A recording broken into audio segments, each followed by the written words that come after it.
Hello everyone, this is Marcus with Lotus Kendamas, and today we're doing a tutorial on how to do the hand roll.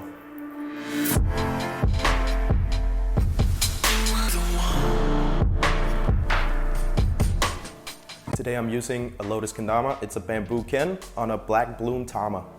I have my strings strung up with a 5-finger length. I would recommend starting with the tama in your dominant hand. What you're gonna do is you're gonna throw the ken over so that the string wraps on the back side of your hand, and just about when it's fully wrapped around, you wanna let go of the tama. What is then gonna happen is you're gonna have the string dancing down your hand until eventually the ken lands in your hand, Sarah grip. I consider this a pretty important string trick if you are trying to get into spacewalking. The good thing about it is, first of all, it looks really cool. Second of all, it's a good way to get from one thing to the other, like a starting tama, ending up in ken grip or with the ken in my hand. It's also a really good trick to learn when you later down the road want to get into tornado hand rolls the other direction.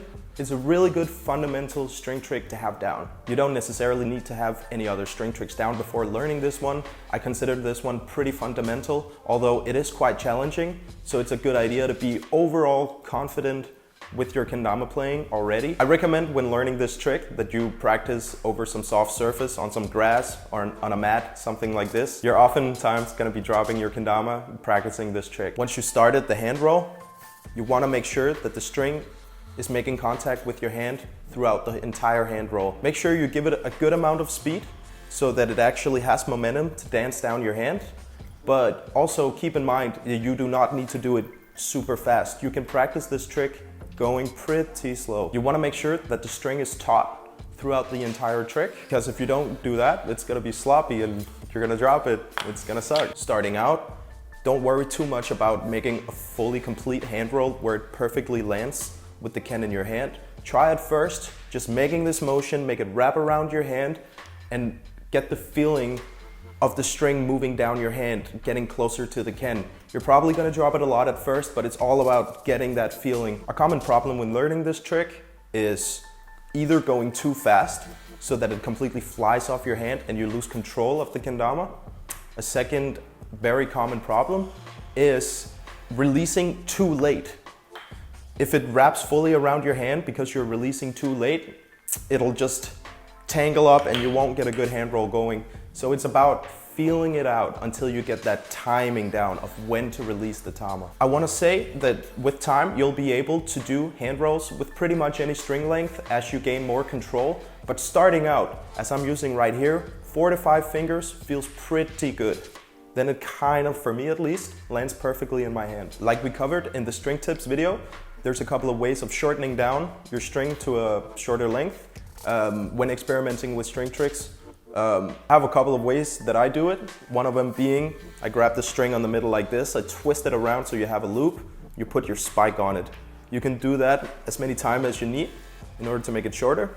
Another one is you can pop out the string from the bottom of your tama hole, make sure the bead comes down, and then do the same thing where you make a slip knot like so, and put the tama back into place like that. And now you have a shorter string. So keep adjusting the string length until you find what feels really good for you. Most of these string tricks are all about personal preference. When I first learned this trick, I was having great difficulty actually making sure the string had contact with the backside of my hand throughout the whole thing. That just came with a lot of practice. Another thing that was really difficult when learning this trick was figuring out when to release the tama from my palm. And yeah, so the very key point is releasing once it's almost completely wrapped to the backside of your hand like so. What I do is I aim for Sarah grip so that the ken lands in my hand like so. But what you can also do, which a lot of people did back in the day, is doing an extended version of the hand roll where you hand roll all the way to the backside of your hand, like so. And then catching the ken afterwards, making the string do another full loop. This is all preference. I like to catch it Sarah grip. It feels better, it feels steezy. A good way of spiking this trick is going to Sarah grip, and once you get here, let the tama swing up and you can go to base cup, you can go to big cup, and then put it on the spike. A lot of different options once you have learned the hand roll. You can transition into many different things from here. You can even do the extended version and catch it Ken grip to big cup, for example. The hand roll is an important preliminary trick when it comes to spacewalking or just flowing with your kendama in general. Let's say you're doing cups, you're doing some juggles, you drop out of it. You can quickly transition into hand rolls. It's a really good way of going from A to B, and it's pretty fundamental in the way I freestyle flow with a kendama, because it's always in the middle of all the combos. It kind of ties everything together. You can enter and exit in so many different ways. It's important fundamental spacewalking trick. I hope this video helped you learn the hand roll, and I hope you want to stay tuned on this channel for even more spacewalking tutorials. And make sure you hit the like button and subscribe. Let us know in the comments what kind of difficulties you're having with this trick. We'll try to answer them the best way we can. And let us know what other tricks you'd like for us to show you how to do in the future. Thank you.